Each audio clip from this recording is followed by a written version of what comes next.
announcements, not just no big ones, just some short ones. One is, after service, I know some of you are going to hang around. All the ladies, I want you to stop by that table over there because there's something phenomenal going on in April. And this is the 19th year that it will be occurring. It is a women's conference that I have produced every year. And I have a team member here. There's Tina Scott. But what it is about simply is an opportunity for women to be reminded of their intrinsic greatness and to learn how to live out of it. Too often, we've lost sight of our true value. We have degrees, we have jobs, we have a honey, and we think that has something to do with value. No. Your intrinsic greatness is always, and whether you're a woman with a sable coat in the middle of State Street or standing naked in the middle of State Street, your value is the same.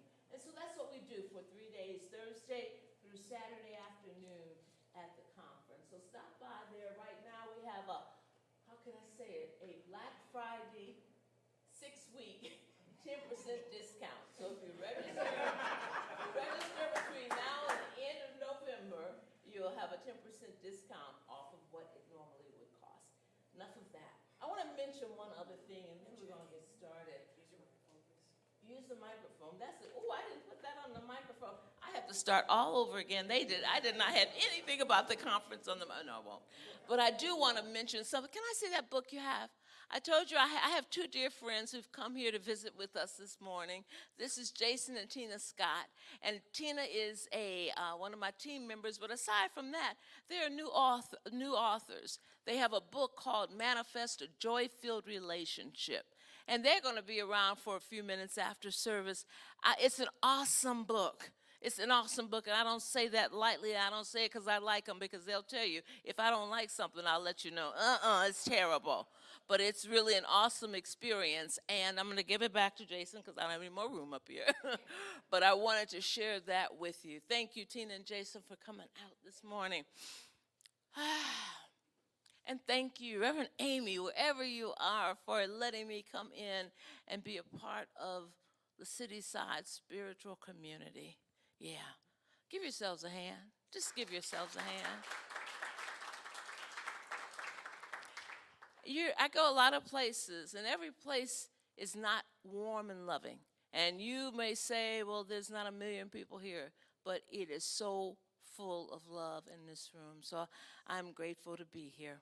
Right now, we're going to talk this morning about, what was the name of it? We have it, let's use it. We have it, let's use it. And you have been working with this concept of power throughout the whole month.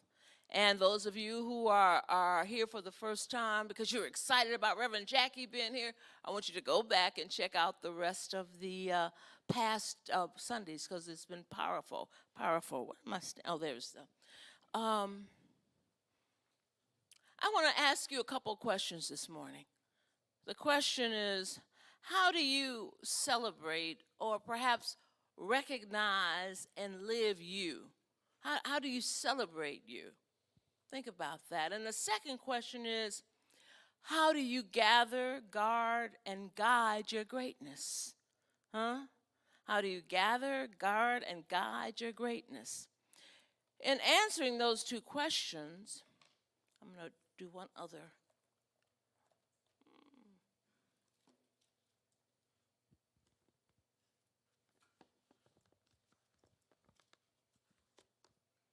In answering those two questions, we can come close to understanding our power to create a world that works for everyone. If I can answer, how do I recognize me? And how do I gather, guard, and guide my greatness? Answering those two questions in an honest way, authentic way, will absolutely enable me to come close to understanding how my power and your power, our power can come to create a world that works for everyone. You know, too many folk think that to be great, one must be better than everyone else. To be great, I got to be better than everybody else. But I don't believe that. I don't believe that. I know everyone can achieve greatness so long as they are committed to achieving and using their power. Okay?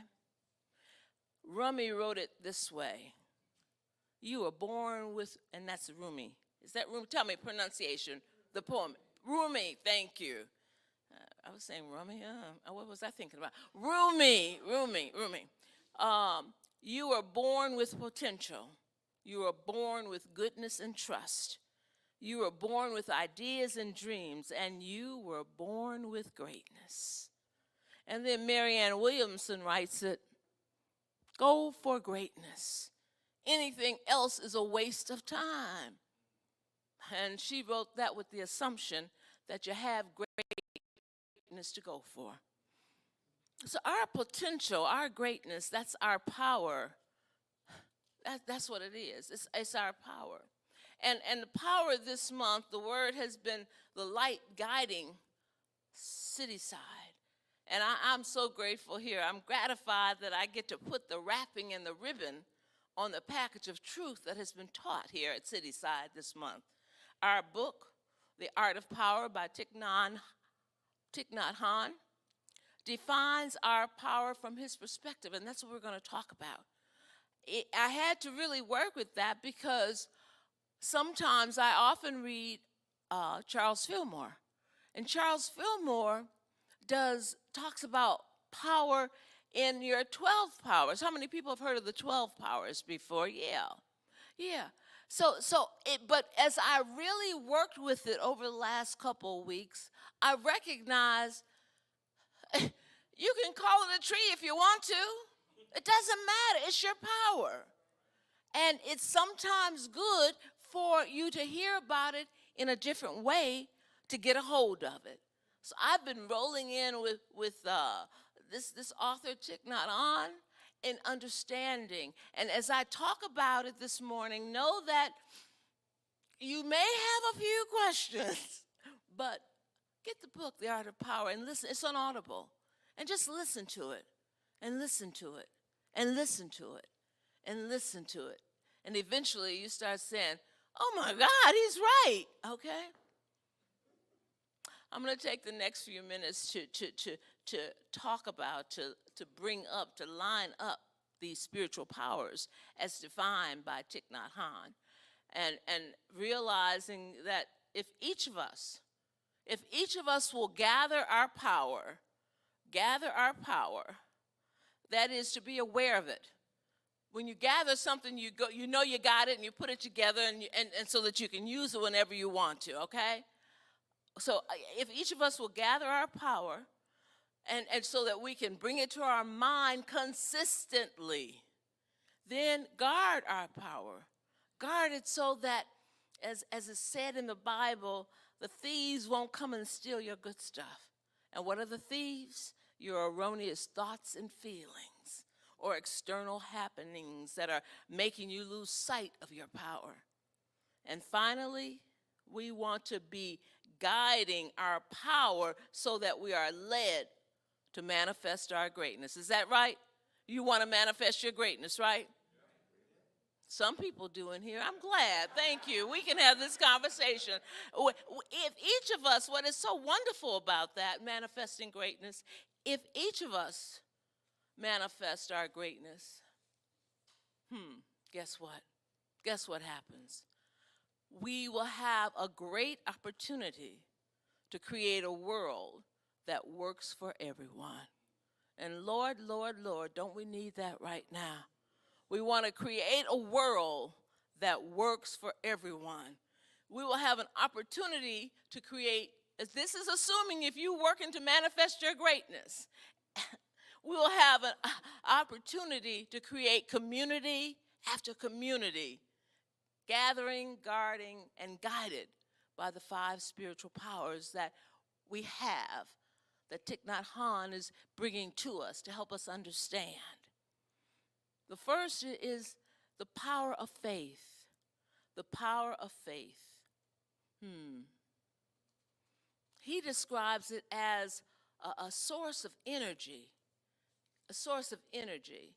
And he says, and when you activate that energy, I love it. He says, when you activate that energy, did I tell you what the 5 are? I didn't tell you. Let me tell you what the 5 powers are. The power of faith, the power of diligence, the power of mindfulness. What? The power of concentration, and the power of insight. Okay, those are the 5 powers that Thich Nhat Hanh said that we have, that we can use to manifest our greatness. I'll say them again. You're going to hear them for the next few minutes. The power of faith, the power of diligence, the power of mindfulness, the power of concentration, and the power of insight. The power of faith, he says, describes a source of energy for us. And when you activate that energy, when you activate that faith, you are strong. You are strong. As is noted, he says what Jesus said. Jesus said, if in fact you have faith, you can move mountains. Okay? And he is saying that if in fact we activate our faith, there is nothing that cannot be accomplished, and that part of that accomplishment is going to move us into greatness. And if you're feeling great and I'm feeling great and I'm getting ahead of myself and we are one, we're going to be able to create a community that's good for everybody. You understand what I'm saying? So we will have this faith. This power of faith, according to Thich Nhat Hanh, provides us with a path that leads us to freedom, liberation, and the transformation of afflictions. Ours is to open our eyes to our path. Open our eyes to our path. For if we don't do that, you know what happens? We wander around lost. We wander around lost. We suffer. We don't know where to go. When we when we activate our faith, our eyes are bright and our steps are confident. This is power, and we can gather this power every moment of our daily life. It will bring us a lot of happiness, you all. And folks, being happy suggests that the world would have a better chance of working for everybody. The next power, the power of diligence, that's where he starts talking about your conscious mind and your subconscious mind, okay? And you all are in his homes, you all have done some subconscious, subjective mind. And so he is saying your conscious mind is your living room, and your subconscious mind is your basement. Okay, that's how he wants us to understand it. And you know, in your basement you have everything. Everything is there, okay? You have to be careful of what you bring up. When using our power of diligence, one, we do not let negative emotions manifest in our living room. That's the conscious mind. We don't let negative emotions, we use whatever tools, spiritual tools that we can, so that we don't let negative emotions manifest in our conscious mind. That's using our power of diligence. When using our power of diligence, there's 3 other things we don't do, or we do. We calm ourselves and replace negative seeds that do manifest in your conscious mind or in your living room, because some of them sneak up in there, right? And so using our power of diligence, we replace with seeds, those negative seeds. He calls them seeds. We call them thoughts, right? And we replace them, but it's mine. We do not replace them by fighting or resisting. Why? If whatever you resist gets what? Come on, somebody's got some. Whatever you resist, tell me this side, gets persist and gets stronger and stronger. So we use spiritual tools. We lovingly release it. I love to say, those are your children too, okay? So you don't want to kill them. You want to lovingly release them so they go back to wherever they came from, the nothingness from which it came from. When using our power of diligence, we always invite good seeds, good thoughts to manifest. Thoughts of love, thoughts of forgiveness, thoughts of joy and peace. We learn ways to touch them and help them manifest. And how are some of the ways? For some of us, it is, where's the musician? This crochet, oh yeah, no. The musician who crochets, yeah. For some of us is, what is that, crocheting? Yeah, for some of us it's crocheting. For others, it's our reading and our prayer, and it's our staying focused on the truth. Spiritual practices that will help us to touch and help those seeds of love and forgiveness and joy manifest. And when using our power of diligence, we work to keep these good seeds in the conscious mind as long as we can. As long as we can. And again, if you notice, diligence is where you are absolutely being mindful of what you're doing, and you do it whatever works for you from a spiritual stand so that your living room can be beautiful all the time, okay? You are looking to have a living room with all kinds of wonderfulness in it for as long as you can, and you do that by feeding them and continuing in the ways that brought them into manifestation. Are you all with me? Okay. The longer the positive stays, the stronger it grows. But the longer anything else stays, the stronger it grows. Okay, so you want to make sure you're working with the positive. For true diligence can bring much joy and happiness to all of us and those around us. If I am walking around in my conscious mind, joyful, happy, peaceful, that's a good thing. And you know why it's so good? It's also good that I am going to impact and affect all of you. You're going to impact and affect those who are around you. We are extraordinarily powerful when we actually use our power of diligence. We can transform ourselves from being yucky. We can transform ourselves to joy and peace and love, and then help to transform our community and create a world that works for everyone. The third is the power of mindfulness. And Reverend Darrell brought light to that power last week. So I'm just going to drop a couple of thoughts. You all know about mindfulness. The power of mindfulness is truly something that we've used as we talked about the power of diligence. It is the energy of being aware of what is happening in the present moment. The energy in being aware of what is happening in the present moment. When we are fully present, listen to this. When we are fully present, we are living deeply each moment. If you're in a moment of joy, you are in it. Even if you're in a moment of sadness, that's all right, because you can be in it and move on away from it. You are in it. The power of mindfulness is the capacity to recognize things as they are. Therefore, enabling you to be joyous or to be able to embrace challenges to move beyond them. When I am not being mindful, I can be being challenged and not even know it. I don't even know why I am being challenged because I am not being mindful. Are you with me? Yeah, the power of mindfulness will help you to embrace any challenge and then to move beyond it. Mindfulness, I love it. No need to regret the way we have lived. With mindfulness, it helps us see and be in touch with our loved ones, with our community. With mindfulness, we are able to create a world that works for everyone. And then the power of concentration. What is that? I said, sir, what is that? And concentration, he writes, can help us look deeply into the nature of reality and bring about the kind of insight. So he got powers working together that can liberate us from suffering. I want to know about it some more then.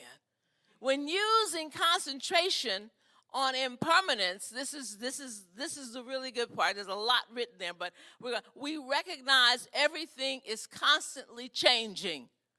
Okay? And so let me tell you why that's so good.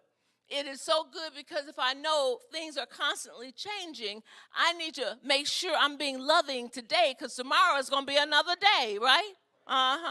Tomorrow may be too late. But another, which is also our power of concentration, helps us to understand our interconnectedness. We are one. Tell your neighbor, we are one. Tell somebody we are one. Tell the one you don't like, he's not sitting next to you. You make sure, think in your mind, ooh, we are one. We are one, yes. We are one. We are one. And concentration, this power can help lead us to the fifth power of insight. The power of insight is a power, or as Thich Nhat Hanh describes, it is a sword that painlessly cuts through all kinds of suffering, including fear, despair, anger, and discrimination. As he writes, if you are using your power of concentration, insight allows you to fully see what you're concentrating on. What does that mean? The true benefit is our power to know that everything is, as he says, impermanent. But what he says really helps you. He says everything is impermanent, including injustice, poverty, pollution, global warming, violence, despair. And because they are impermanent and we know it as we understand and read how he has written the powers, they can be transformed if we use our power of insight into how to live in the present moment. Oh, that was a lot. You're going to have to step back and listen to that. But it is powerful. It made me really happy. It gave me some hope. Grappling with power, this power to create a world that works for everyone, and that's what we were grappling with today. We want to think about a power to create a world that works for everyone. Insight enables us to cultivate the insight of non-self. What does that mean?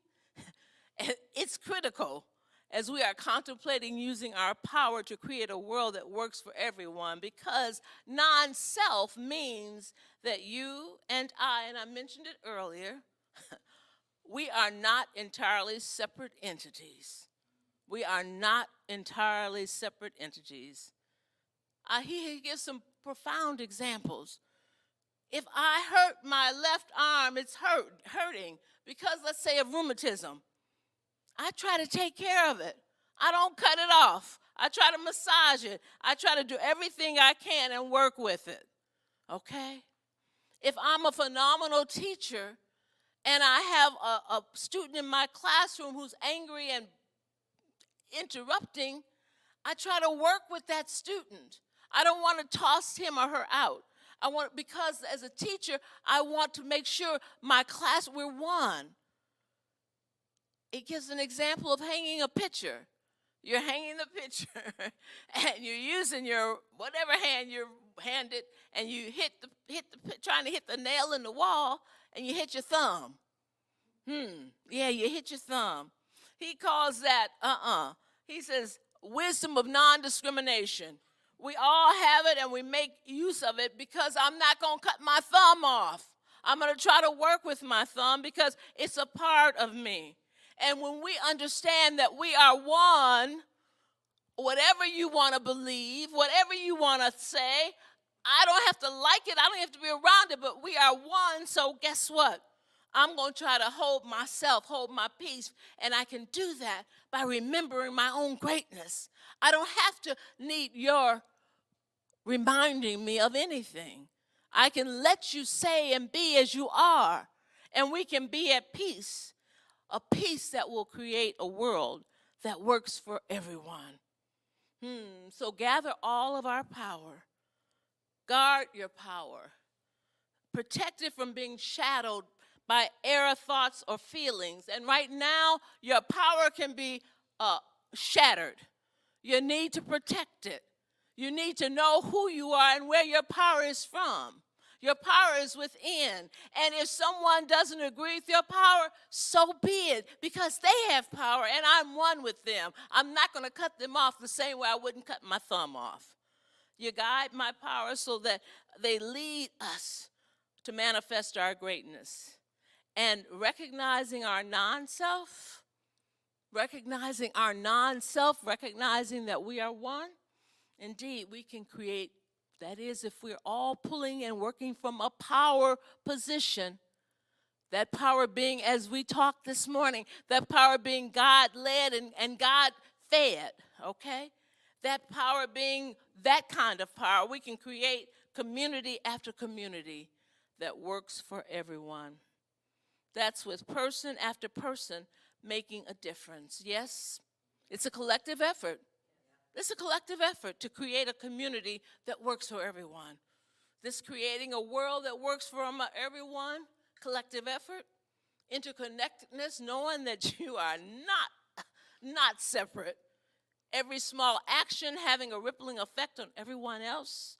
Unity and collaboration unleashes the boundless potential of collective power, and it requires a conscious and intentional approach that extends beyond our. You can't just have passive observation, folks. No. Because you are powerful. You are great. So you want to line your power up and live the change you wish to see. In other words, taking a stand that honors equality, compassion, and harmony, being a presence for good. This month, Cityside, and has been intentional about enabling us to understand the concept of power to the people. And it only really happens, it only comes alive when each of us, when each person, each of you, raise your hand and say, when I okay, embrace your and control my power, recognizing my connectivity while we are being something and against nothing. And God bless you, each and every one of you. And so it is.